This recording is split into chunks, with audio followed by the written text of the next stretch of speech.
I hope to hear a warm welcome. Good evening, everybody. Good evening. Thank you. You're welcome. Welcome to our 20-somethingth program of this year. Yes, we've already done 20-plus programs. So many I can't even really keep track of what's been going on. And we still have several to go before we even reach the midpoint of this year. 2 weeks ago, we were in Charlotte, North Carolina for our first time in North Carolina. Over 100 people attended that program. A few weeks before that, we were in Birmingham, Alabama. The first time that we were in Alabama, and that too, over 100 people attended that program. We have a program coming up in Atlanta, Georgia in 3 weeks. Currently, as of today, 192 people are registered to attend that program.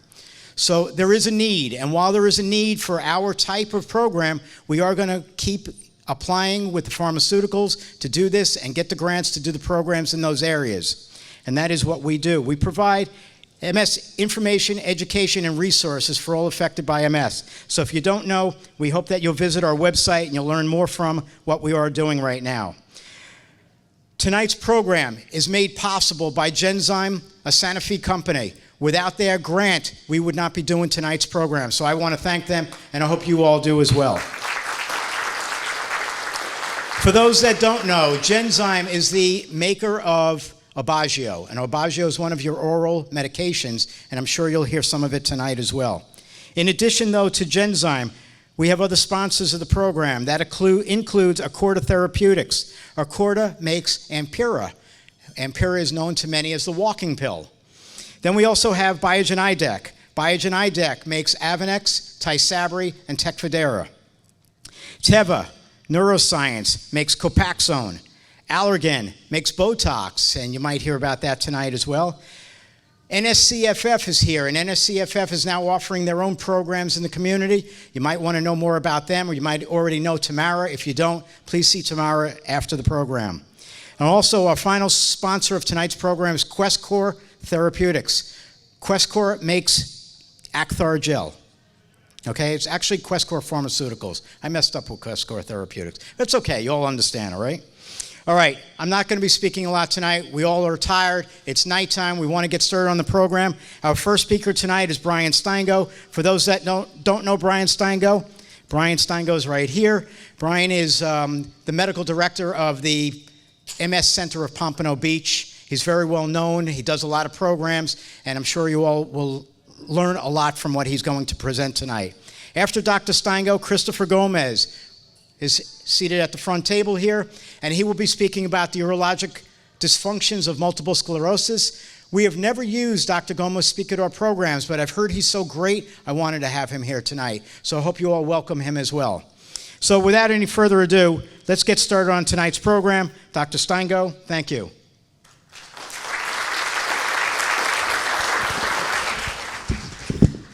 Thank you, Stuart, and welcome to everyone. That was Stuart's short introduction. So you can imagine with the long introduction, I don't get much time, we don't get much time to say very much. So you saw the topic over here. We're going to go through these slides. This is version 8.2 of the same presentation that some of you may have seen before, and every time I tweak it a little bit. So at the end, when you fill in your comments, they are very important to us to know what we need to do next time. So we've changed this around a little bit because some of the topics we had done earlier, people had heard several times, and we introduced some new topics, and that's why you're going to see some differences over here in the way we do it tonight. The land of MS is what we're talking about. All of us are now in the land of MS. And these are some of the topics we could talk about in the land of MS. Each one of these topics that you see over here, we could spend all night talking about. We could spend all night talking about the treatment of MS. How do we treat relapses? And what kind of disease-modifying drugs do we use? Or we could talk about how you diagnose MS and what types of MS there are. And we'll talk a little bit about each of these. And then we get this big, large structure in the MS land, the symptom tower. And why is it the symptom tower? How many symptoms of MS are there? We'll list some of them later, but there's a tower, there's a skyscraper, because there's so many symptoms that we have to deal with. And we're not going to address those specifically tonight. That would be the subject of a whole separate evening. And then we could talk about your medical support. That's what you're going to hear about tonight too. That would be the urologist or the ophthalmologist or the psychiatrist or the physical therapist. This is extensive. And social support. the MS Society, support groups. This is a support group in a way. The MS Society, the MS Association of America, the MS Foundation. They're all important. And then the most important topic that we will spend some time talking about, self-help. What you do for yourself. What do you do that nobody else does, that you do, and everything that you do is most important. Without self-help over here, I should change this a little bit and make this the foundation. Because without self-help, if you don't participate, the rest of the whole structure crumbles. Something is going to come up here. It's populated. Let me just populate this for a second. And so to introduce this, what I'm going to talk to you about now is a little bit about what happens in MS.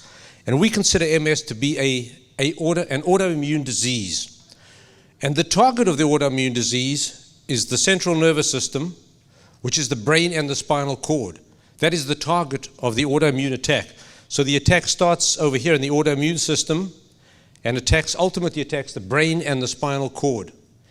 And something has to trigger off the autoimmune system. So here we have some triggers, and we're going to talk about some of those. There are some of the triggers. So firstly, there are genetic factors. So what you have is you would have a genetically predisposed person. Your immune system, for some reason, is genetically predisposed, and if you have a family history, you would know that other family members, siblings, brothers, sisters, children are predisposed, have a higher risk of getting MS. And in that situation where you are genetically predisposed, other things come into place and trigger off the MS. They could be environmental things. They could be infections. Let's have some examples. Environmental. We know that people that are born in northern latitudes, in colder climates, have a higher risk for MS. That's an example. Other environmental factors, maybe vitamin D. Is that environmental? Is that genetic? We're not sure, but vitamin D is a very important factor. It was thought that maybe people living up north get no sun, so their vitamin D is low, and that could be the trigger. But vitamin D, I stress, is an important factor. And then infections. The one infection that we know that's very important is mono. If you take people with MS and look at their blood, you find that there's a high amount of mono antibodies, much higher than the general population. And there are probably other viruses that trigger it off, but mono is one of the viruses. So now what you have is you have a predisposed individual with these triggers, and now the immune system is activated and is about to attack your central nervous system. In the immune system, you have T cells and B cells. These are kinds of white blood cells that are important in the immune system. And something happened there. I don't know if everybody saw that. How many people saw what just happened? All right, let's do it again. Watch the trigger and watch what happens from the trigger. It takes 1 second. Do you see the arrow? So this is just my depiction. I probably did this one night when I had watched a Miami Marlin game and needed to have some libations, and I was in a good frame of mind to do something like this and create this. But here, you have the immune system is activated, and it has to cross, these lymphocytes have to cross the blood-brain barrier to attack the central nervous system. And this shows you how the blood-brain barrier can be closed off, and this is the mechanism of action of Tysabri. Tysabri works by closing off the blood-brain barrier and therefore preventing this attack. That's the way that drug works. Different drugs work differently. And so in Tysabri, this is what happens. So this is just a summary of what happens. You have some triggers that activate the immune system, which then causes inflammation in the brain and the spinal cord. So the first step is inflammation. And all the drugs that we have are meant to stop this inflammation, because the inflammation can cause demyelination, loss of myelin on the nerve, which impairs the conduction of the impulse, impairs the message passing along the nerve, and can lead to demyelination, can lead to a loss of the axon, which is the actual nerve fiber. So the nerve fiber is called the axon, and it can degenerate. Now, when there is demyelination, earlier on, demyelination can have some recovery. When there's demyelination, there can be some recovery. We call that remyelination. But when there is a loss of the axon and degeneration, there is no recovery. That is too late. That is why we want to treat early, to prevent the degeneration. And finally, there is atrophy, loss of brain tissue, a permanent issue. This shows you what the brain would look like when there's inflammation. If you look at the outer part over here, this is what normal brain tissue looks like. This pink color with a few scattered blue dots, but this is inflammation. around the blood vessel, which is typically where it occurs in MS. A huge amount of inflammation around the blood vessel. And this is what we're trying to prevent. So the first topic that we're going to do tonight, of the topics that Stuart listed over there, is the topic of self-help, because it's such an important topic. Like I said, we've moved this around. Some of these we do the disease-modifying drugs first, but this is what people had asked us to do. We're going to talk about self-help first. And you can see some of the items in self-help. I like acronyms. This is an acronym for self-help. But here's the new acronym that I came up with for self-help. All the things that you yourself have a great role in improving your condition. And so the first one simply, and you could take these and put them in any way. This is just what I came up with. This doesn't mean that this is the order of importance. For example, we know that temperature management in MS is very important, that people with MS are very heat sensitive. That's why I came up with the T there. If you are exposed to heat, all your symptoms may increase.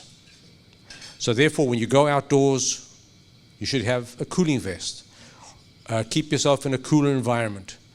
And when you exercise, keep your core cool. Drink some cool liquids. Have it air conditioned. Temperature is very important. Important things that we talk about are expectations. It's very important that you understand, and we're going to talk a little bit more about the expectations as we go along. It's important that you understand what the purpose of the medications is. And what's most important is that you follow what the physician or your healthcare practitioner tells you about adhering, taking the medication as prescribed. If you don't take it as prescribed, it has a high risk of not working, and this is an expensive disease. If you take drugs and they don't work, the costs go up. You get sicker, the costs go up. So these are all important steps. And mental factors. How important are mental factors in MS? Think about them. Memory, cognition. MS is one of the leading causes of disability in young people. And guess why many of them are disabled? Not because they can't walk, because you can compensate for walking sometimes. I have patients who can't walk and use a wheelchair and go to work full time. They get their van, they go to work. But when you can't think, when you lose memory, there's no compensation. You can't make up.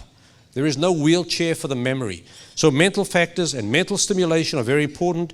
And mental factors would also include depression, anxiety, and those kind of things as well. So they're a great important group of things that are in MS. And sleep disturbances can occur in MS for many reasons. You're going to hear about some of them tonight. When someone says they can't sleep, we have to say why. Is it your MS? Is it because you've got pain? Is the pain keeping you up? Are you depressed? Is that affecting your sleep cycle? Is your bladder affecting your sleep cycle? Are you going to the bathroom 5 times a night? So when you say you can't sleep, I shouldn't just say, well, here, take some Ambien and go home. I could say that if I had an important meeting to attend in 2 minutes. That wouldn't be right, though. What I should say is, why are you having trouble sleeping? Is it your bladder? Is it your pain? Is it your depression? We need to look at the causes and find out what the problem is. And then this, of course, outlook is important in any chronic disease. What's your attitude? How is your outlook? A positive attitude helps. And fatigue. How do we manage fatigue? Greatly important.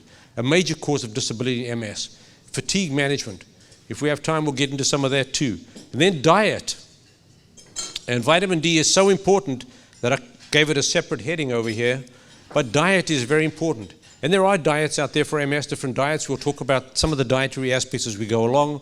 Relationships, interactions, exercise, all these things. I can't tell you which one is more important than the other. Diet, exercise, attitudes, every one of these is important. Keeping up with the news. That's what we're doing tonight. MS Views and News, and reading all the emails and the blogs.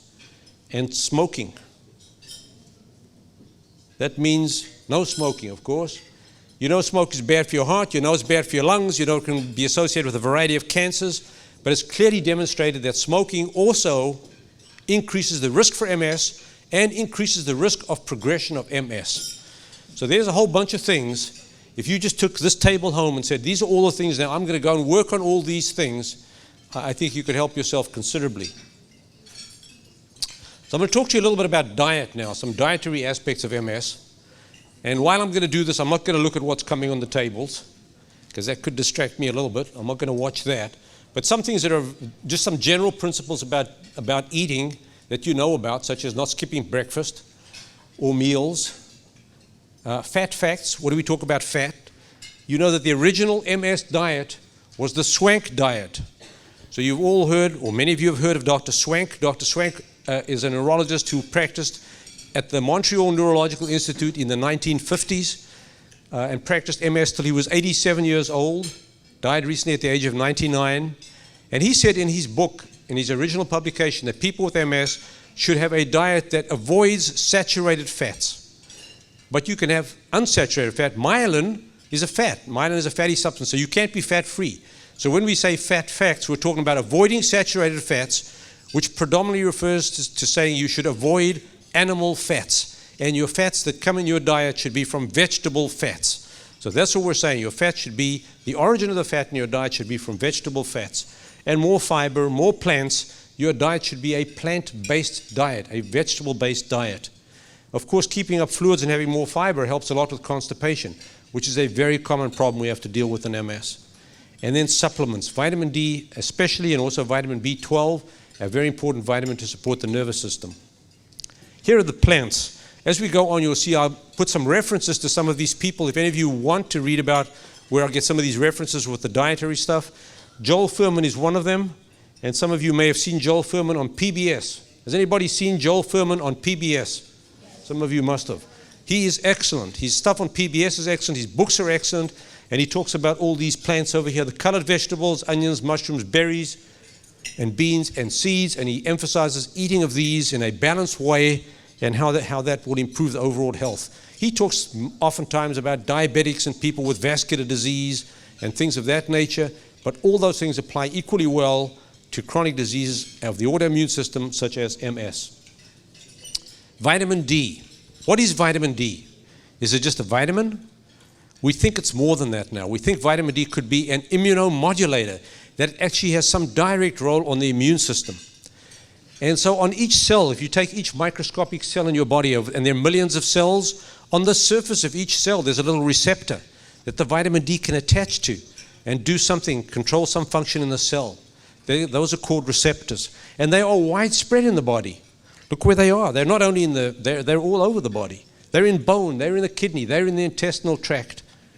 All over the body we have these vitamin D receptors.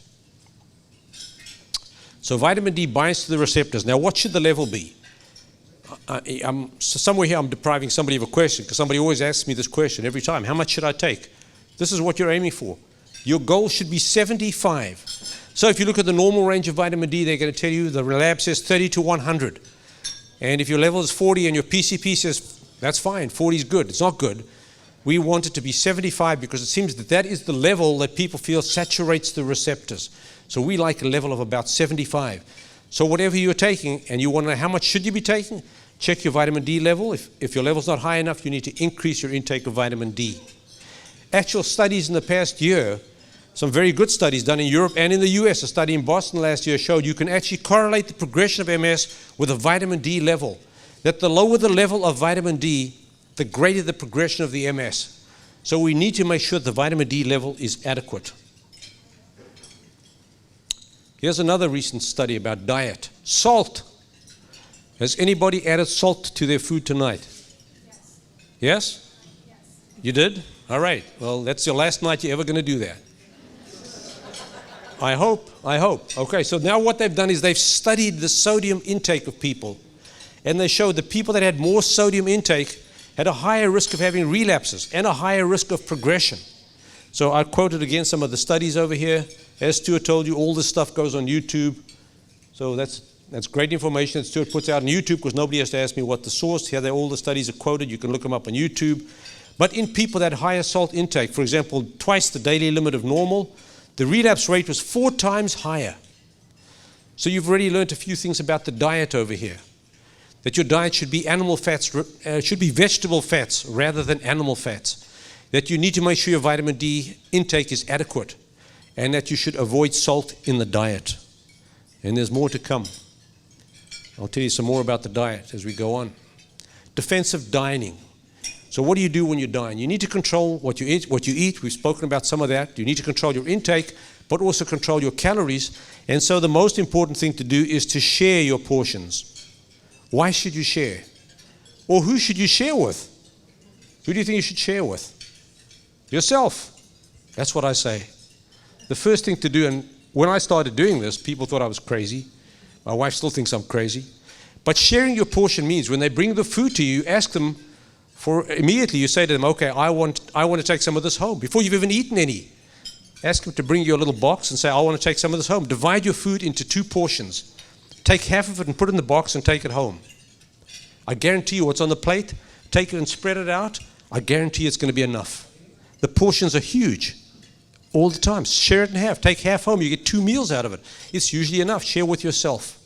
It's going to work well for the most part. Also, if you eat slower, then the food gets slowly digested and the message goes to the brain, and now your brain knows that you've had enough. The reason we eat more is because we eat quickly. There's so much, we eat quickly, and the brain hasn't got the message that there's enough in our body, and we eat more.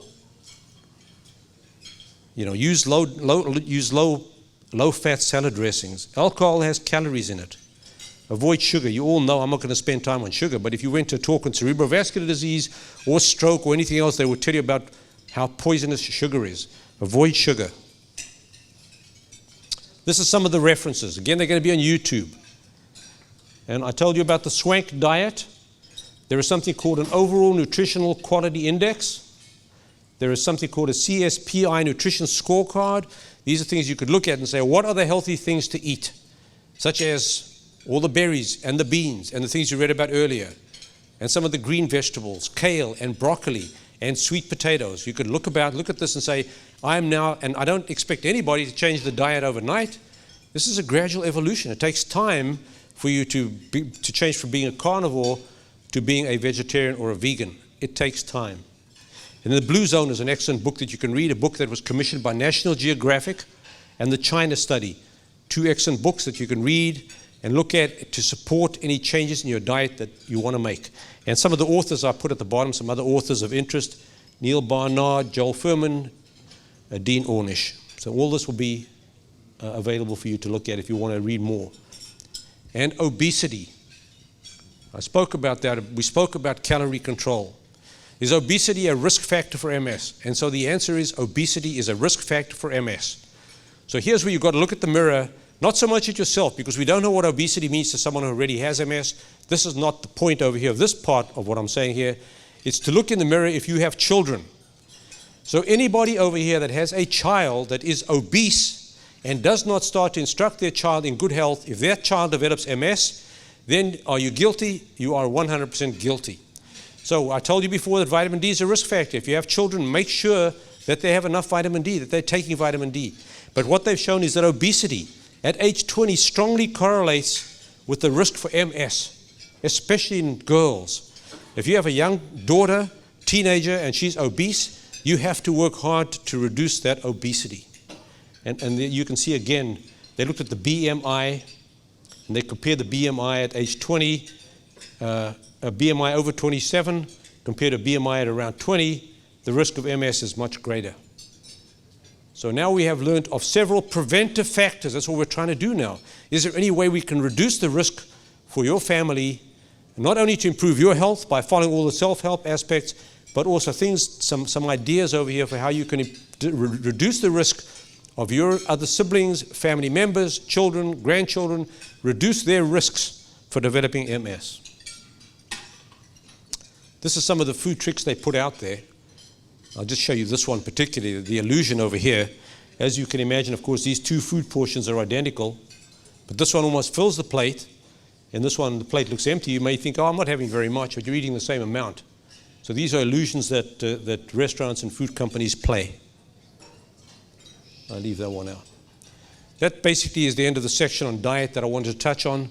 Some ideas of things you could do to improve your health and your family members' health as well. Social support is very important in MS. It's clearly shown that people that have better social support do better.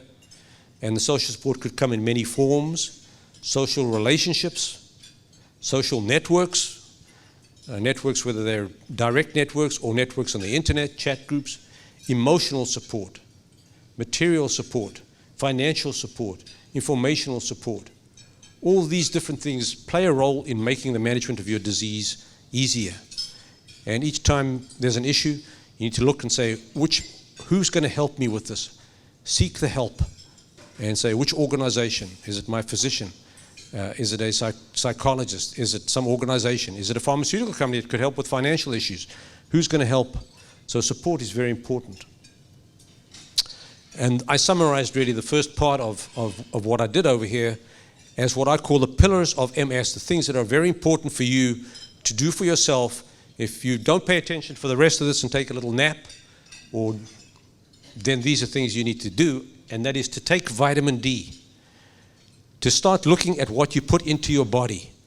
Our body is an amazing machine, actually. If you think about how much can go wrong as to how many people actually are fairly well, it's an amazing machine. Let's treat it better, and I think it will give us even better service. Take your vitamin D. Avoid salt. Don't smoke. And I see this all day. I saw a patient today who was an RN and smokes. And a disease, she's worse than the last year. She just moved down recently from New York, where she'd seen a very good neurologist in New York, and moved down and said she can't stop smoking. Can I help her? I said, I can't. I said, you have to find an expert to help you. I know about MS, but I don't know how to stop you from smoking. But you have to stop smoking. You're getting worse. Exercise. There's no excuse for anyone not to do exercise, even if you can't walk. There are seated exercises. There are exercises you can do sitting in a wheelchair. There's many kinds of exercises that you can do in all kinds of positions. And then support in. What I mean by that, I mean the support you get. People that have more support do better. This is a fact. So the kind of support you get, whether it's from family members or friends or MS Society or other situations, support in is very important. But very important to support out. That doesn't matter who you are. You can do something to help someone else. And a woman I saw today who is in a wheelchair and can't walk, with a most positive attitude that I've seen in a while, cannot walk, lives alone, takes transportation, said to me, as soon as I feel better, I'm going to volunteer. I said, that's fantastic. You can help somebody else. And so this over here is giving support, helping someone else. Kindness. How often has someone been unkind to you? No compassion. Cruel. Impatient. Have you all bumped into these things? You have. I mean, I can say, even in traffic, think about our traffic. You put out your turn signal to turn, and what does the person next to you do? Let you in? Speed up. That's what they do. How about it would be nice? Oh, go ahead. Just go ahead. Wouldn't that be nice? Something like that. And I can say I also used to be speeding out there at times, and I've learned now, say, if you want to turn, go. It's all right. Go ahead. It's going to take me 1 second later to get there. Some kindness, some patience, even to people in the line in Publix or shopping. Somebody's in front of you and they're slow. So what? 2 minutes. We can wait 2 minutes. Let's have some kindness. We all feel better when we're kind to someone else. When you give out the kindness, giving will make you feel better and will make your immune system feel better too. This was just, again, summary. So we've talked now largely about the self-help aspect. And we're going to talk now about some types of MS and disease stages, remembering that everybody knows that the commonest type of MS is relapsing and remitting MS. About 80 to 90% of people with MS have relapsing and remitting MS. And what happens if they are not treated? You see what happens to them. If they're not treated, then this happens to them. They develop secondary progressive MS. So this study was done at the Mayo Clinic in the 1990s before we had any approved drugs for MS. And they said that if you have MS and there's no treatment, in 15 years, 50% of people are having a progression of their MS. In 25 years, 80% of people are showing a progression of their MS. So without treatment, we know that this is a progressive disease. In 25 years, think about this, the average age of onset of MS is 15 to 45 or so. So I'm saying in 25 years, there's an 80% chance of progression, and you started when you were 25, you're still young. You're 45, 50 years old, and you're progressing. So we want to shut that down. We want to treat early. Then there's a group of MS patients that start out with progression right from the beginning, and that's called progressive, primary progressive or progressive relapsing. Small percentage of patients right from the beginning, they progress. They don't have relapses. But now what we also have identified is earlier stages of MS, the very first episode. So some of you might remember that when you had your first episode of MS, the neurologist might have said to you, we can't diagnose MS yet. It's your first episode. We have to wait for the second episode. And so the first episode we call a clinically isolated syndrome, CIS. That's what we call it, CIS. Now, with some of the new MRI parameters that we use, we can actually say that CIS actually is MS in some situations. And we have even an earlier stage. How about you have no symptoms of MS at all, but you bump your head? Something happens. You slip, you fall, you bump your head, you have an automobile accident, you bump your head, you have an MRI scan, and what does it show? It shows changes consistent that look like MS. And the doctor says, wow, it looks like you have MS. Have you had any symptoms? Did you know about this? And you never did. And so the scan shows that this is a person that looks like they might have MS, but this is discovered coincidentally. And we call it a radiologically isolated syndrome. It's a radiological event. And guess what? They've studied these patients now. And they found that over a period of time, some of them actually go on to develop definite MS. And the risk of that is particularly high if there is an abnormality in their spinal cord. So if the radiologist says to someone, your brain scan looks abnormal, the next step is to do a spinal cord MRI. And if that is abnormal, the risk of this person going on to develop definite MS is about 80%. So these are types of MS. And what this says, and you'll see this on YouTube if you look at it, is that there are risk factors that help us predict. So you could say, if you have MS, do you know how your MS is, what the outcome is going to be? And we have an indication, and these are risk factors. It says, what's the age of onset? Okay, so the age at onset is important. The higher the age, the greater the age of onset, the prognosis is a little worse. The symptoms at onset. For example, let's give a good symptom at onset. If you have optic neuritis as your first symptom, this is not bad to have as your first symptom.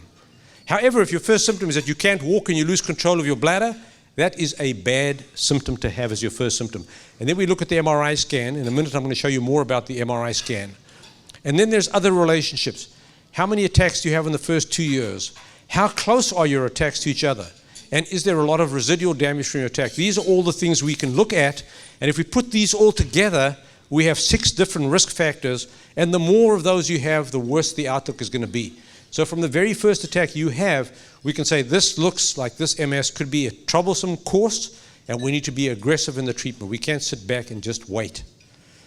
So those are some ideas that give us clues. Look at the brain scan over here. What does this show? So if we go back to this, how's this one? This one I think you can see. Can you see this one at the back? Yes. Excellent, okay. So what this says is you now have your first attack. Let's take the common kind of first attack. Somebody has optic neuritis. And they see the ophthalmologist, then they get to the neurologist, and they have an MRI scan. And we're saying, well, this is optic neuritis. We can't diagnose MS. It's your first episode. Does your scan help us? And the answer is it does help us in the following way.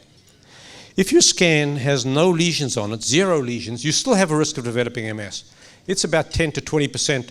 Over the next 10 years, you have about a 10 to 20% chance of developing definite MS. How about if your scan has 1 lesion? What's your chance of developing MS over the next 10 years? 80%. How about if it has 10 lesions? What's your chance of developing MS over the next 10 years? 80%. Strange, you might think, right? What this says is that if your scan is normal, your risk for developing MS is low.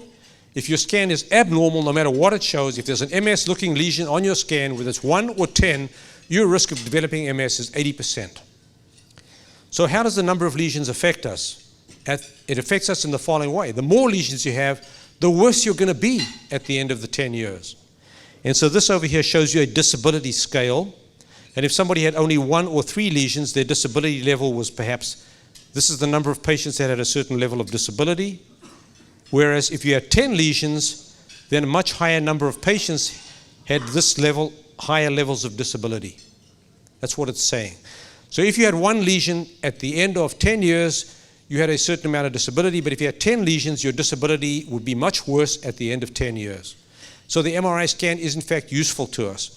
So we have some methods now of taking your symptoms, the frequency of your attacks, your age, your MRI scan findings, and putting them all together and saying we have some predictability about how this MS, what kind of path your MS could have, and therefore how aggressively we should consider treating it. Without therapy, I told you before that MS generally is a progressive disease, but about 10 to 20% of people have what we call benign MS. Benign MS, we can kind of get an idea from the things I told you before. Those things don't always hold. So generally, we're only going to call something benign when we look back. You've had MS for 10 years. You look perfectly normal. We can hardly tell that you have MS. you have minimal disability. That's called benign MS, 10 to 20% of people. Now then, 5% of people have malignant MS. That means it's a rapidly progressive course. Within a short period of time, these people are wheelchair-bound, or maybe even bed-bound. Very rapid progressive of the MS, maybe often not even responding to medications. I told you before about this progression number. At 15 years, 50% of people have progressed, and at 25 years, about 80% of people have progressed.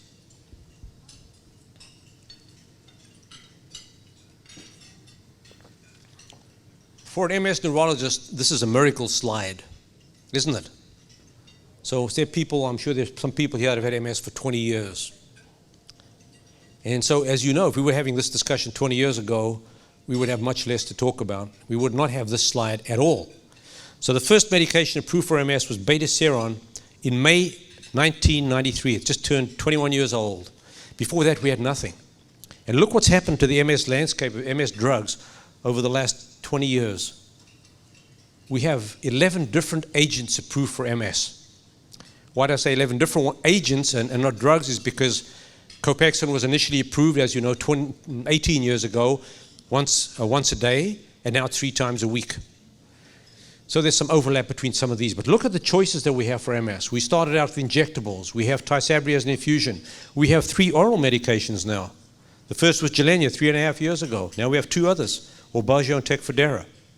We have Campath that the FDA is considering right now. Very, very potent, important drug for MS, for aggressive forms of MS. And then we have new drugs that are in research. These drugs are in advanced stages of the clinical trials and could all be approved within the next 2 years. So look how many medications that we have to know about for your MS. And so now we can try and personalize your treatment. Let's see, what kind of MS do you have? What is your age? What are your other conditions? Can we personalize the treatment and pick the right treatment for you? And some experimental medications. All of these are in trials. I put vitamin D because we're learning more about it. And tetracyclines, commonly used substances that we think help MS in some way. A recent study published on the use of statins in secondary progressive MS showing some benefit. Studies on tetracycline antibiotics, commonly used antibiotics having some effect on MS, and some others are put up over there as well. And then there's stem cells, of course. How about stem cell transplants? All things for the future research to try and help us control this disease. And basically what this slide shows is that all the clinical trials that have been done with these drugs in the clinically isolated syndrome patient. You have your first symptom, you're newly diagnosed, we're going to start treatment, and you might say, should I start now or should I wait? Maybe I want to wait till my next episode. I'm going to go through all those risk factors with you, and we're going to decide. But all the trials have shown that when you start treatment early, that people do better. If you delay the treatment even 2 years and give someone treatment 2 years later, and some of the trials did that. They either gave you treatment or a placebo. You give someone treatment 2 years later, they don't do as well. And when you follow them up years later, the people that delayed the treatment still do not do as well as the people who started treatment early on. These are the goals of our treatment. Obviously, we want to reduce the frequency of your relapses. And most importantly, we want to slow down the progression of the disability. And when we look at your MRI scan, compared to people on placebo, we want to see that the MRI scan is not as bad, has not progressed as much, that there's less lesions or plaques or white spots on your MRI scan. We want to reduce the severity of your symptoms. It's very important, reduce the morbidity of your symptoms. We want to make sure you take your medication. And ideally, we want to try and give you medication that works for a long time and that's got long-term safety. And these are things we're still learning about. These are the things you look at with every drug. So when you start a medication for your MS, these are the questions that you need to look at with your neurologist. And for many of you on drugs already, I'm sure the majority of you have MS or on something, you've already been through this stage. But you might have to switch. So whether you're starting a medication or you're switching to a new medication, the same set of questions has to come up every time. Is the drug safe? Let's discuss safety issues. What about efficacy? Does it work? And how about tolerability? What are the tolerability issues? Will I get flu-like symptoms? Will I get aches and pains? What kind of side effects will I get? Will I get injection site reactions? So safety, efficacy, and tolerability you have to deal with all the time. And monitoring and screening. What's the monitoring? How do we observe this drug? Do I have to see an ophthalmologist? Do I have to get an EKG? Do I have to do blood tests? And the screening. Do I have to see an ophthalmologist? Do I have to get an EKG? Are there blood tests? What do I have to do for screening? What about the cost and convenience? You might say, this is more convenient for me. How about the cost? Insurance companies putting pressure on us all the time as to what we can give you, approving a certain drug over another drug and forcing our hands sometimes. So cost and convenience are issues we can't ignore. And of course, always looking at the risks and the benefits, which are kind of contained in all this stuff. So these are things you look at every time you start a medication if you're MS, and every time you switch to new medication. It's the same set of things you should be discussing with your neurologist. I want to know about the safety of this drug. I want to know about how does it work, and will I tolerate it? These are all things that you need to know about. This is an extension of the last slide. It shows you all the things we should think about. So the safety and the efficacy and the tolerability and the cost and the convenience, the things we looked at in the previous slide, are things that apply to everybody. But then there could be some special issues that come up. There could be, for example, are you in a childbearing age group? That could be something else that comes up. Or you might have a preference of your own. So this is an expansion of all the things that come into play when we make a decision about treatment. Whether it's starting or switching, I told you that already, whether you're starting or switching, you follow the same kind of guidelines. Some of the slides coming up, you don't have to look at in any detail. It's just to highlight to you some of the things we have to think about. When we match you, we're trying now going forward with medicine is to personalize a drug for you. What's best for you, based on your age, your gender, your other diseases, what's best for you? We need to look at all these kind of things. Your family history, your risk tolerance, comorbidities, other diseases that you have. We need to look at all these things. These are all personal things we need to look at in helping us make our decision. Look at this list over here. We need to know about your medical history. I just listed some of them over here. You don't have to look at it. I'll put a long list over here because I want to impress you. There's a long list of things we have to think about. For example, let's pick some of them over here. Let's pick this.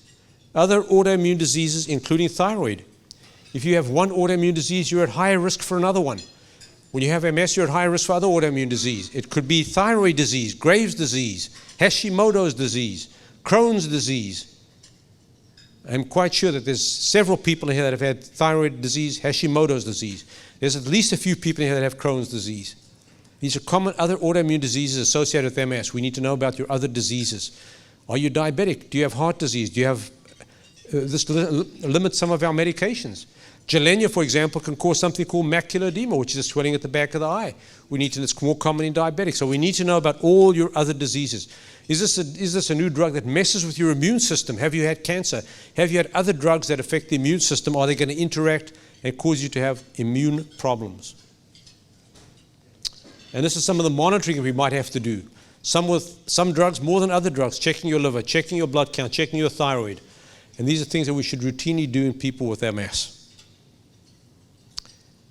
These are some of the safety and tolerability issues that come up with all these drugs. We won't go into detail about it, but flu-like symptoms, depression, affecting your liver, affecting your blood count, lipoatrophy when you get repeated injections, lipoatrophy, PML, of course, with Tysabri, immunosuppression, infections, the risk of malignancy, slowing the heart rate. All these new drugs have some potential side effects. And we need to look at this list and say, with the drug you're taking, which one of these could be a problem? Let's know about all these kind of things. Now, this is a short list. It's a list to show you some of the things that we now have to contend with. So in some ways, the treatment of MS was easy 20 years ago for neurologists, and most neurologists didn't want to deal with MS. It was a diagnose and adios disease. You've all heard that before. Diagnose and adios. Goodbye. Nice to know you. There's nothing we can do for you. That's what MS was 20 years ago. Now we can do a whole lot. But at the same time, we know about all these side effects and all these things that we have to deal with as well. So safety and tolerability issues. What about adherence?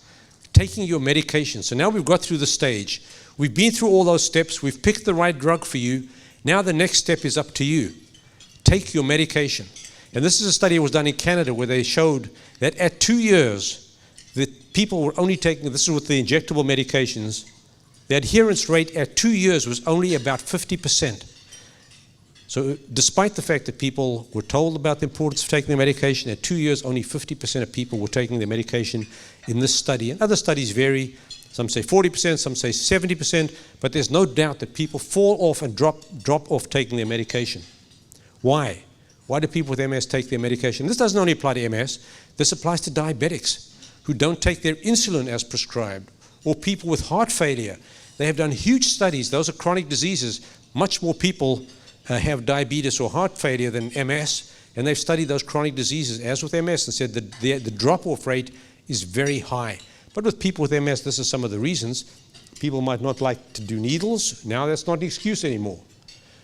Adverse effects, side effects of the drugs. If you have a side effect of the drug, what's the right thing to do? I'll give you two choices. A, stop the drug. B, call your doctor. I mean, isn't it obvious? It should be for us. If you have a side effect, say, okay, I'm just not going to take this anymore. No, call.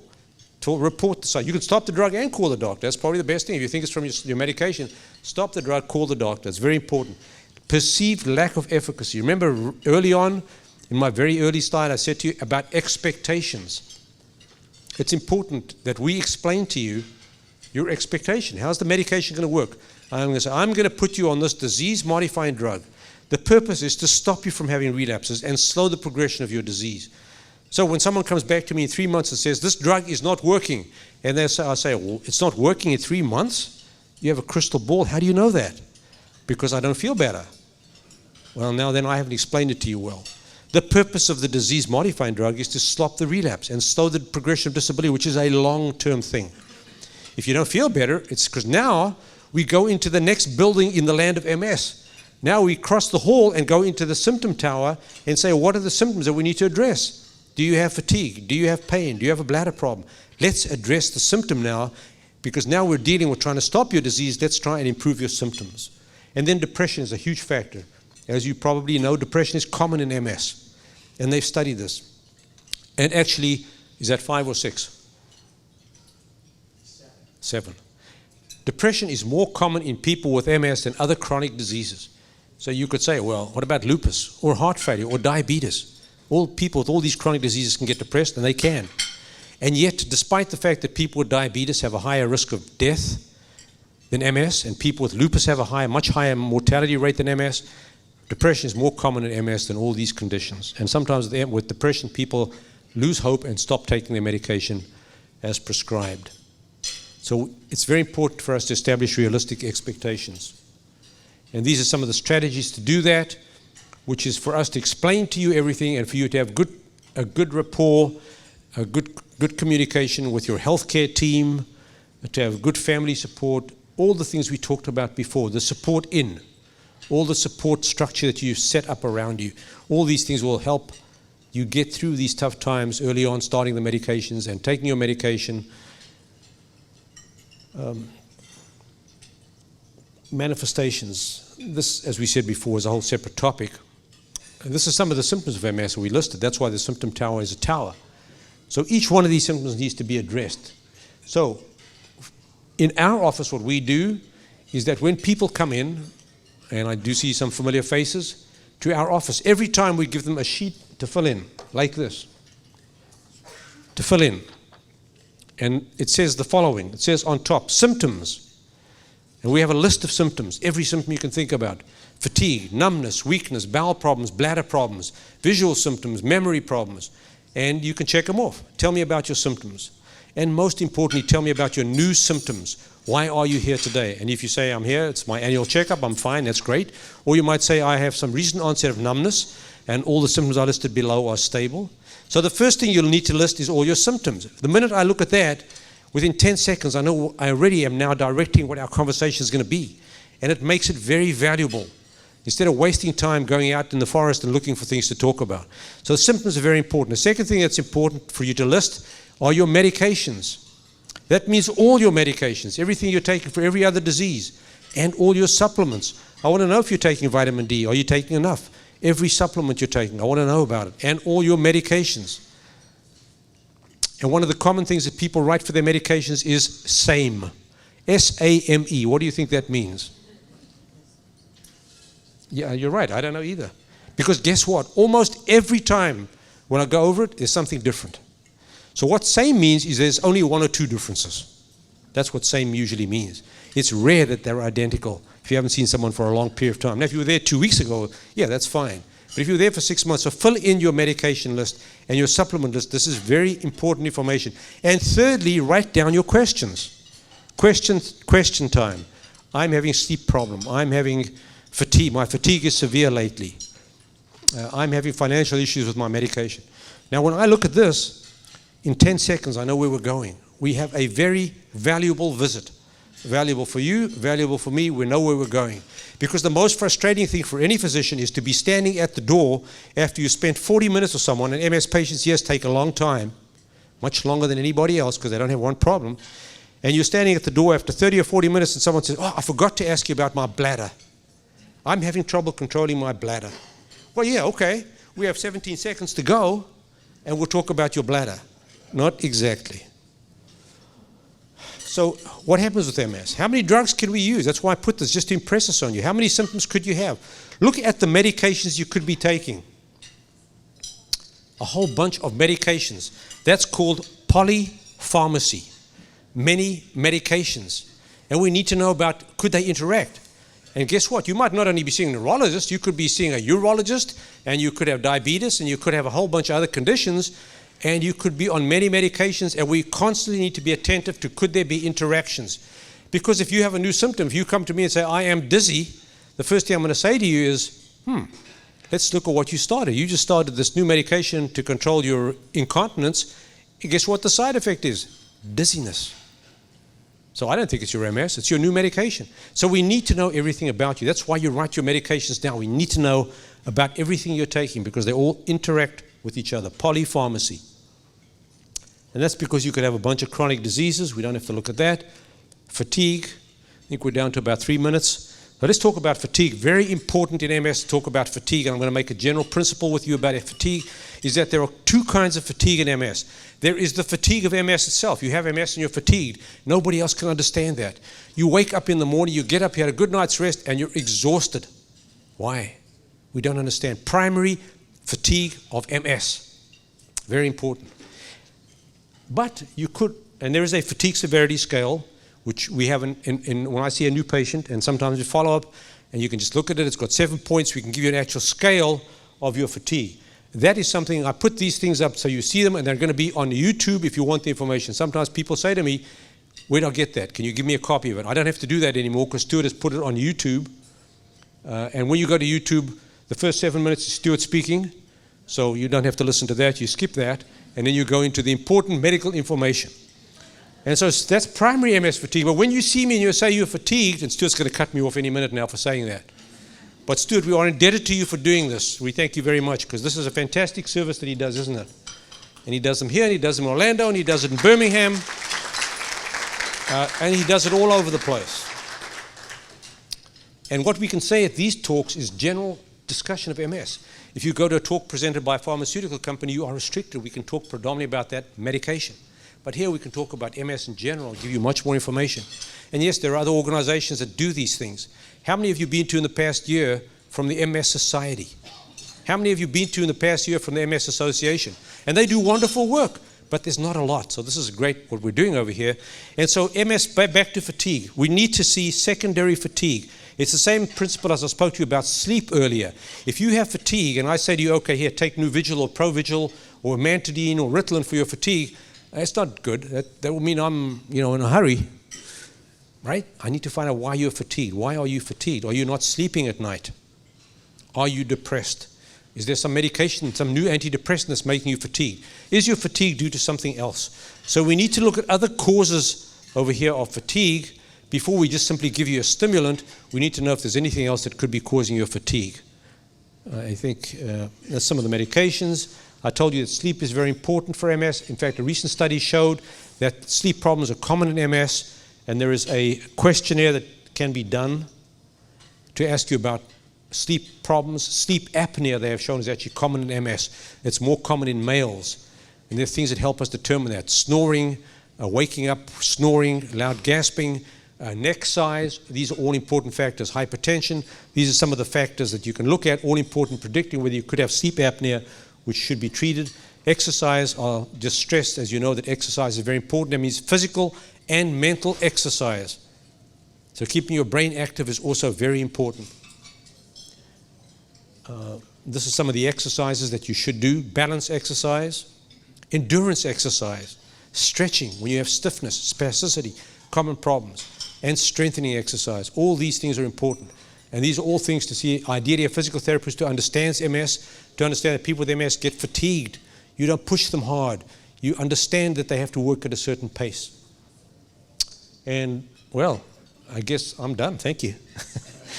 That was abrupt.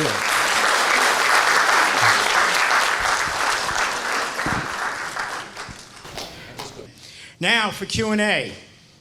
Who's ready? You all know Anna, right? Yeah, everybody knows Anna. Okay, so I'm going to start in the back of the room. Gentlemen, if you could take turns at the microphone. For whoever shouts out a question before I get there, we're not going to get to your question. No, it's all right. Listen, if somebody asks something and I don't get there in time, could you just repeat what they're asking? Thank you.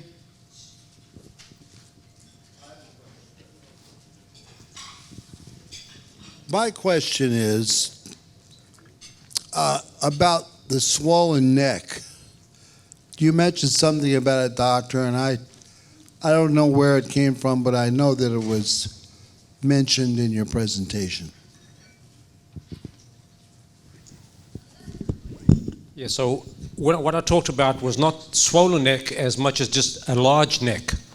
So that's one of the predictors that they use. When they're trying to predict if someone has a risk for sleep apnea, there are various things we look at, such as age, gender, more common in males, snoring, hypertension, and neck size is one of the factors. That's what I was talking about. If a male has a neck size larger than 17, for example, or a female larger than 15, they have an increased risk for sleep apnea. You're welcome. For those that don't know, the video cameras are not looking back at you. They're only pointing forward. So again, if you have a question that you want to ask and you don't want to orally ask the question, you can write it down and give it to me, or give it to Mark. Mark, raise your hand. Give it to Mark, and we'll get around the room and we'll pick up your questions as well. Hello, my name is Johnson Gene Lewis. I want to direct this question to Dr. Gomez. You talked about several treatments for incontinence. Is there a copay for the Botox injection that you were discussing? There is with any treatment there is some cost to it. The nice thing is that the majority of insurance companies are now covering this therapy, and it varies significantly in cost from company to company. But almost all insurance companies now are covering this therapy. So we'd have to check with your individual plan, but you can be fairly confident that it will be covered if you have failed other medical therapies. Anybody else? Wait, just get a follow-up. What's a follow-up? A follow-up to his question. I might have missed it, but the Botox, how long does that last? So it varies for every patient. On average, it lasts about 6 months. The shortest duration is about 3 months. I have some patients who go a year before they need a repeat injection. And the nice thing about it is during that time, you're not taking a daily oral medication. So this is a way to get off a daily oral medication. You get one injection on average every 6 months. And do you save a little for the rest of the body? That's on the side. Hi, I've been diagnosed with MS for over 31 years. Before being diagnosed, I had bladder problems. I couldn't control going to a bathroom. I would either go to a bathroom or just do it right there. And now, for the past 10 years, it's just the opposite. If I don't use a catheter, I just don't go. So what's the difference there? Yeah, it's really an interesting, sort of strategy that we see amongst MS patients, and that we can't really predict what type of symptoms a particular MS patient is going to be, and we don't see a progression like you had typically. If we follow patients over a long term, it really depends on your lesion location, on what a lot of your symptoms are going to be. So we do see patients who do change from storage symptoms to emptying symptoms like you did, but that is not always typical, and we can't predict what type of symptoms patients are going to have. But that's one of the things that we're trying to look into, what causes one patient with MS to have storage symptoms versus another patient who has emptying symptoms, and patients to switch from emptying symptoms to storage symptoms or vice versa. Dr. Steingo, I found it very fascinating because I was diagnosed pre all these medications. And are you doing studies that go back, like if people have their original MRIs and everything, can you go back and see things that you didn't see before from the MRIs? And the second question is, are you using any SPECT scans or PET scans? You know, the MRI scan, when people look at the MRI scan, they often say, let's look at the scan, what's this going to cause? What problems is this going to cause? And you can't always correlate it. Sometimes you can. So you could see someone who comes in and they have optic neuritis, and you look at their optic nerve and there's a lesion on it. But if you look at your MRI scan, many times you're going to see many white spots, and you may have no symptoms. So spots and your symptoms don't always correlate it. So going back in history and looking at things doesn't really help us a lot in terms of managing what you have. What's important is let's look at the baseline and let's see what's new that develops. But you said that right now you can look at an MRI and predict by the spots what the future disability of that person is. I can predict your disability by the number of spots and where they're located. I can't predict what your disability is going to be. If you have a lot of spots, I can tell you that you're going to be in trouble down the road, likely. Not everybody. There are people that have a scan full of spots and full of white matter lesions, and they're doing fine. They're running a marathon. And there are people that have 2 spots in a very bad part of their brain or spinal cord, and they're totally incapacitated. So you can't always predict how someone's going to do. But in general, the more spots you have over time, the worse you're going to do. I can't tell you how you're going to do worse. It could be cognitive problems. It could be walking.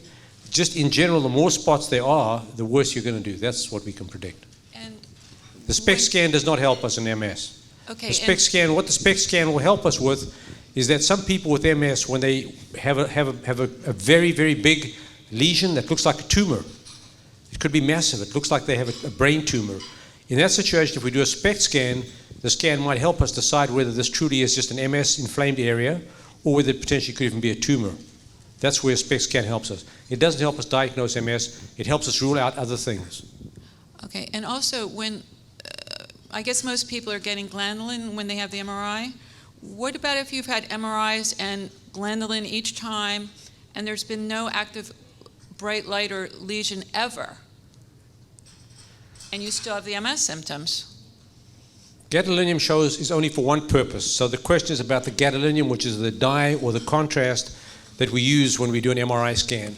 What that shows us is if there's any inflammation in the brain. So each time, so the MS protocol is that we do that to see if there's inflammation. That's the main purpose for doing a scan, is to see how somebody's progressing. And as I told you before, a scan does not always correlate with how you feel. Somebody could come in for their annual checkup and they feel great, and we do the MRI and there's 3 active lesions. Or on the other hand, somebody could come in and they feel symptoms and we do a scan and it hasn't changed. There isn't always correlation. So typically in the MS protocol, we would do the gadolinium unless somebody was intolerant of it or had kidney problems. We do, as part of our protocol, the gadolinium to see if there's any MS activity going on. Okay, this is for Dr. Gomez.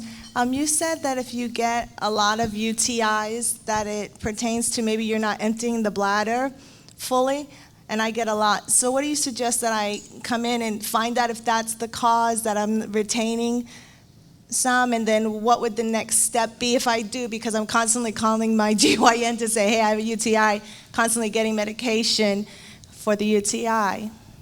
Yeah, I think, I recently did a talk last month, and I did an hour-long talk just on UTIs in neurogenic bladder. So this is really a big topic for patients. Most of the time, we can't find an exact cause of why you're having recurrent urinary tract infections, but I highlighted that as a point that's one of the possibilities that it could be, especially in patients with MS, that those recurrent UTIs may be a red flag that there's something else going on with the bladder, and it should definitely be checked out. Okay, so then I should get one of those tests to find out if that's what it is, to know where to go from there? Correct. Okay, Correct. thank you. Who does? You can go first. Okay, well, mine's for Dr. Steingo. I'd like to find out about people that have MS for a number of years. I'm 25 years. Sorry, I never hear my voice on a loudspeaker. Anyway, I'm off of the ABCs for a number of years, and I'm wondering what drugs I should be looking into. I'm pretty stable. I don't have any attacks or anything, so I have problems from before, loss of demyelination, and possibly some neuron and axon damages, rather. So essentially all these medications that I showed you on that slide are medications that are approved to treat relapsing forms of MS, which is the majority of people with MS. But people that have had MS for a long time, like you, if you've had MS for 25 years, that means you had it for maybe 5 or 6 years before we had any medications at all. So people that were untreated often will go on to develop progressive MS. Even some people that are treated don't respond to the drugs and they start to progress. All these medications are for relapsing MS. We have no FDA-approved drug, even now, for progressive types of MS. We have 0 for primary progressive MS, and we have 1 for secondary progressive MS, which is a chemotherapy drug called Noventrone, which is toxic and nobody uses it anymore. So essentially for progressive MS, we have no drugs. If you're still relapsing, if you still have a relapsing form of MS, which you could have, then we would go through all the different drugs and we would identify you and your other medical issues if you have any and pick the right drug for you. It would be a personalized kind of decision. But when you've had MS for a long time, the longer that someone has MS, the less relapses they have. Relapses are much commoner earlier on, and as time goes by, people have less and less relapses. And so as you go on, it becomes very important to address the symptoms. That's how we make people better as time goes on. Actively treat their symptoms, manage their symptoms. The bladder is a hugely important organ in MS.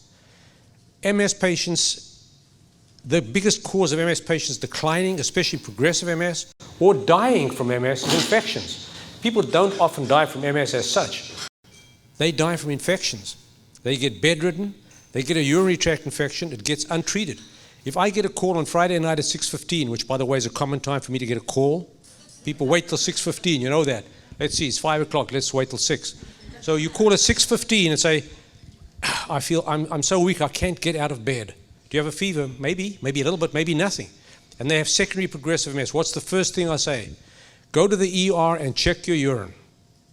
They commonly have a urinary tract infection, causes a severe decline sometimes in someone with MS. You treat it and they're better. It's not a relapse. They could feel weak, and we call that a pseudo-relapse. It looks like they're having a relapse, but it's a pseudo-relapse. It's important to know that. The answer to them coming to the ER and saying, I can't walk, is not to give 3 days of steroid when they've got a bad infection, which can spread from their bladder into their blood, and they become septic and sick. And so it's very important to be aware of symptoms as people have had MS for a long time. Excuse me, Dr. Gomez, I have a question for you. If you don't maintain a proper relationship with your urologist, do you increase the symptoms for you to have dialysis with your kidneys and things of that nature?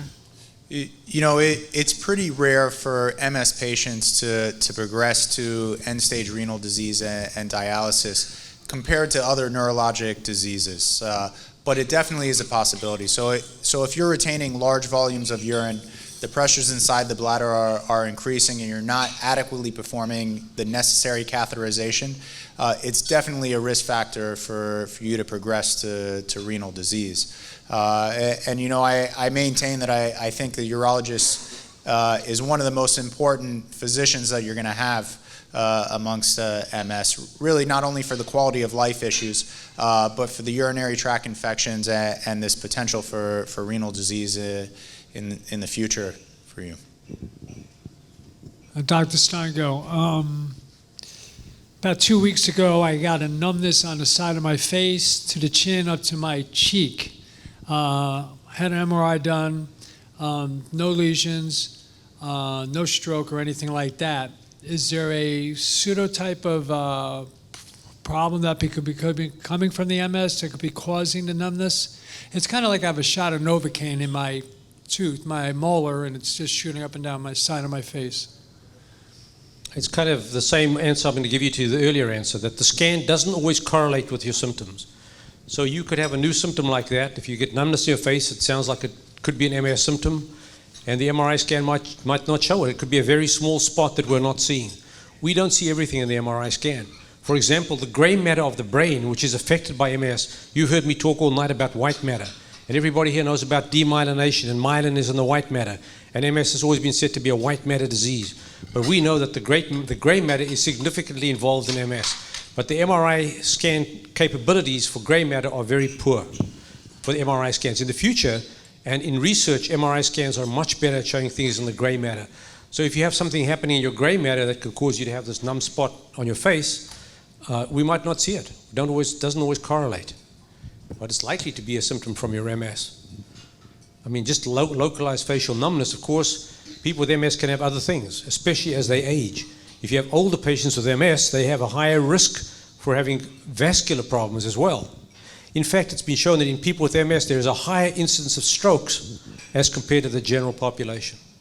In older patients with MS, there's a higher risk of stroke. So if an older MS patient has new symptoms, I've got to be attentive to that and say, could this be something else? Especially if you have other diseases, could this be something else other than your MS? But that sounds like it could be an MS symptom.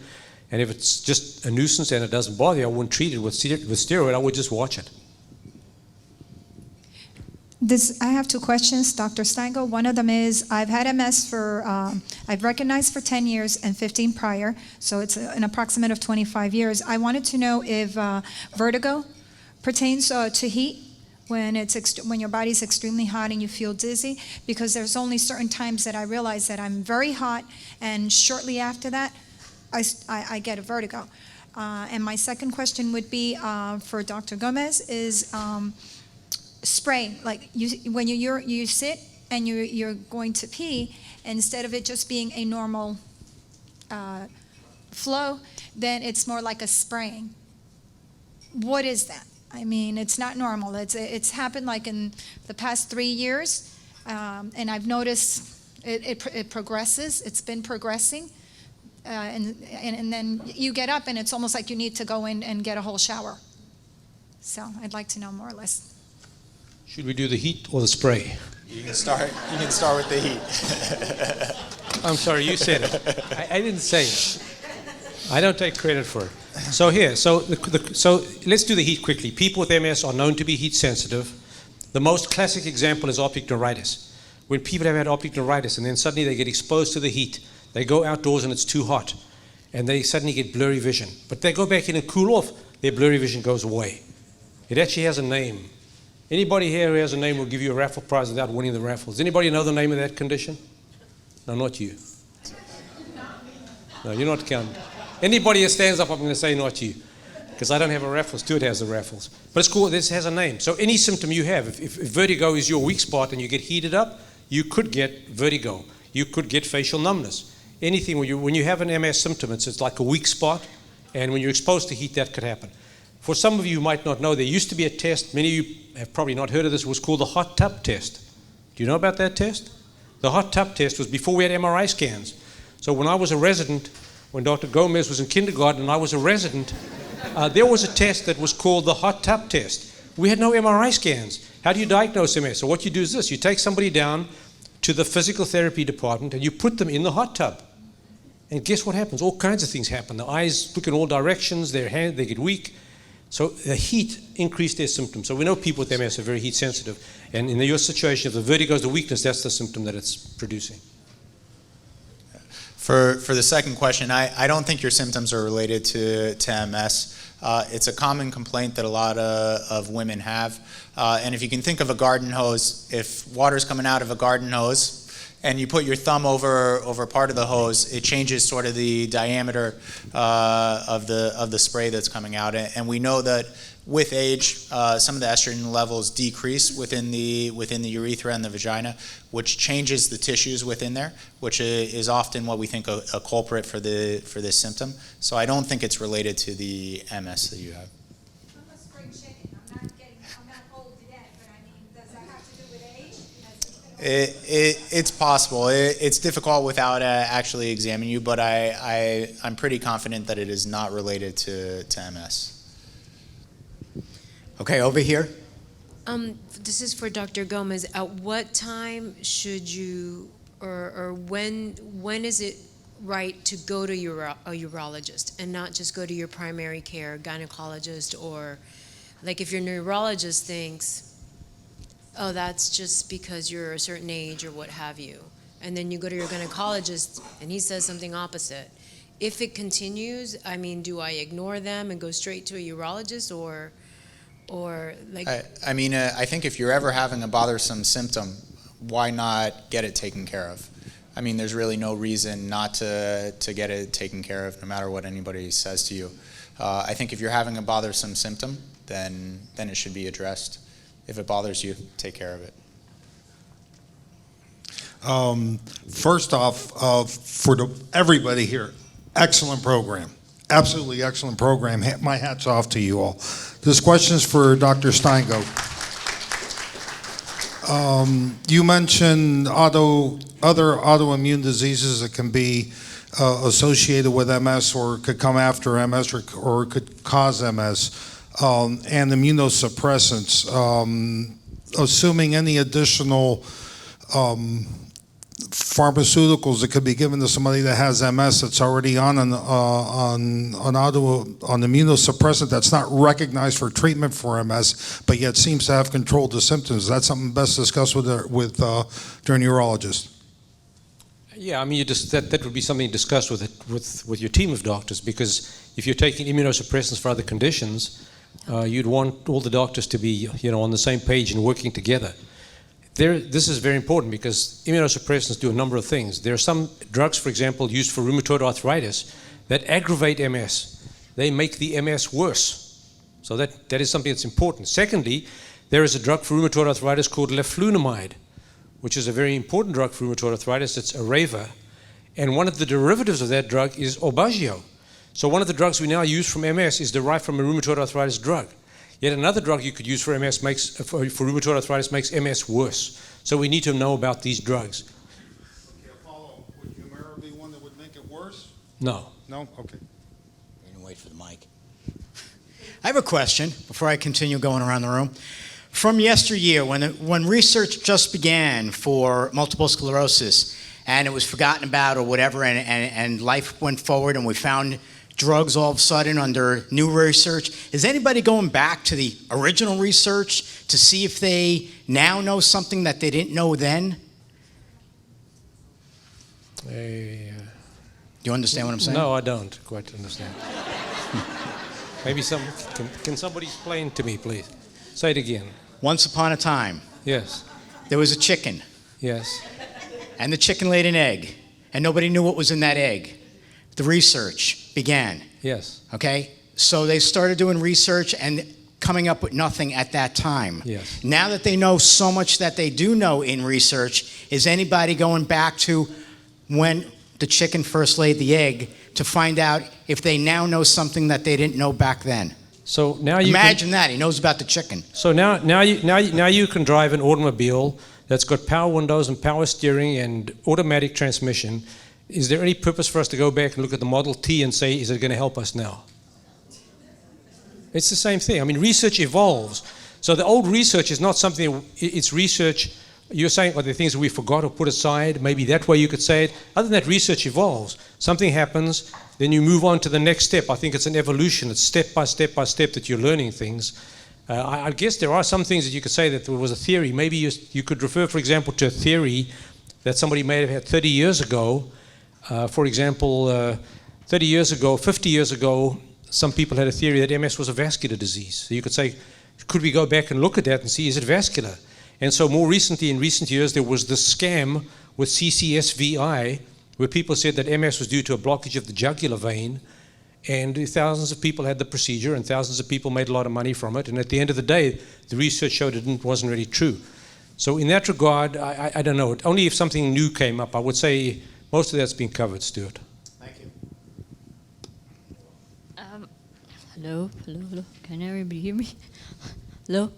I have a question about you when you said the gelenia that caused pain in the back of my optic neuritis, and I don't know what to tell my doctor about that. Okay, so what gelenia does, gelenia has nothing to do with optic neuritis. Well, it feels like it, and I get scared. Yeah, what Gilenya does is that it can cause a condition called macular edema. So macular edema, the macula is a part of the back part of the eye is called the macula. And if the macula swells, we call that macular edema. That's what Gilenya can cause. It's infrequent. It's less than 1% of patients, 0.5% of patients. But in certain people with other eye diseases, it's more common. So if someone's a diabetic, or if someone has a history of a condition called uveitis, then they have a higher risk of getting this macular edema. So we need to know about that. In addition to that, some people with MS have had optic neuritis, and they already have impaired vision. I saw, for example, a patient today who's young, he's 31. He's legally blind in one eye from an injury. And in his other eye, he has some problem with his vision from optic neuritis. So Gilenya is not a drug we are going to consider for him because we don't want to do anything to mess with his eyes. If you have pain in the eye, this is different. Then you need to see the ophthalmologist because macular edema causes blurry vision, but it doesn't cause pain like optic neuritis does. If there is pain in your eye, you need to see an ophthalmologist. And remember, as I said before, people with MS can have other things wrong with them.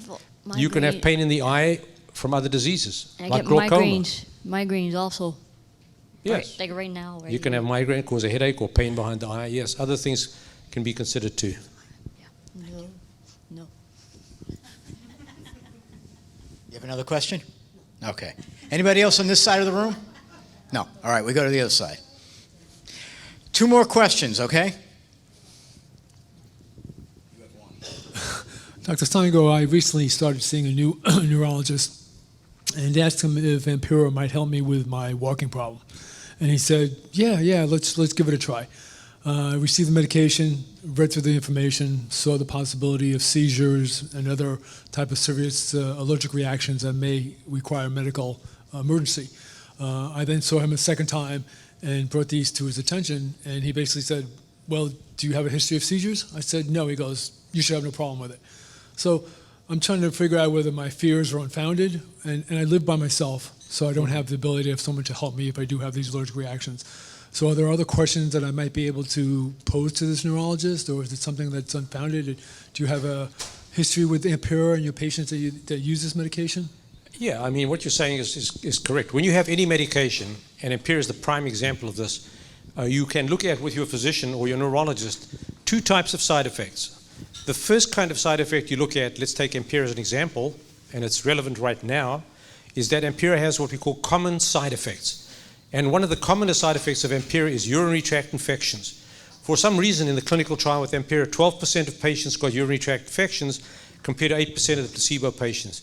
So there's a slight increased risk of urinary tract infections. There was some dizziness, there were some headaches, there were some sleep disorders, there were a few other common side effects that are not serious. They all occur generally under 10%. And the way I like to look at it is to go over it. There's a table which you can get in the Ampera brochure, and it tells you all the side effects, and it tells you most of them are under 10%. What's the good news? That means over 90% of people really don't get them. So we don't have to worry too much about the common side effects, only to know about them. But then there's a second series of side effects that you have to know about with every drug, and those are called the serious side effects or serious adverse events. And seizure is one such event that can occur with Ampera. So this comes from studies in the past when Ampera was used in a different form, and people were given very high doses. And it's clearly been shown that if people take too high of a dose of Ampera, there is a risk for seizure. Now that's superimposed on the fact, the important things you need to know about are that people with MS have a higher risk for seizures. It's a brain disease. There is a higher risk for seizures to begin with in someone with MS. Secondly, there are other drugs that you could be taking that increase the risk for seizures. I'll give you common examples. Wellbutrin is an antidepressant that increases the risk for seizures. Tramadol, Ultram, is a pain medication that increases the risk for seizures. So you could have an MS patient who is a sitting duck for a seizure. They have MS, they're on Tramadol for pain, they're on Wellbutrin as an antidepressant. Now you add Ampera and they have a seizure. So we have to look at the combinations. It goes back to what I was saying earlier, harping on it, how important it is for us to know all your drugs. Other than that, I would say the incidence of seizures, if you have no prior seizures and you're not on those drugs, your risk of seizures is low. It's higher than the general population, but it's still low. And I would say if you have no risk and none of those other risks I talked about, it's still something we would try, Ampera. Sure. You're welcome. Dr. Steingo, my friend Ellie, that also has MS, called me very excited the other day about a program she saw on television that in Israel they're studying patients with spinal cord injury that actually, they I don't know if it's a robotic. It's on the web. Okay. Any idea when something like that is coming? This person started walking, going up the stairs. Anything? Have you heard anything? No? I mean, I've probably read as much as your friend or as much as you. I don't know any more about it. There's a lot of research. I mean, there's great spinal cord research in Miami. So there is research going on, and there's stem cell transplants, and there's stem cell transplants in Israel and in Chicago, and people are trying all these things, but I don't have any more information on what you just are speaking about. No. Thank you for that. By the way, you can find that article on our blog. Excuse me, before I get fired, when I was checking everybody in, I gave you all a piece of paper, evaluation form. If you all fill it out, as we're doing this, I'll be picking them up from you, and thank you. All right, so we've come to the end of this program, and I want to thank everybody. I want to thank the doctors for coming out here and speaking, and I hope that you all had a good time.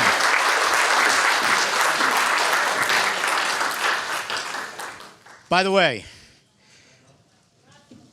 no, we're not going to do the raffle yet. We got to wait a minute. Firstly, again, I want to say about the improv. Remember, fundraiser.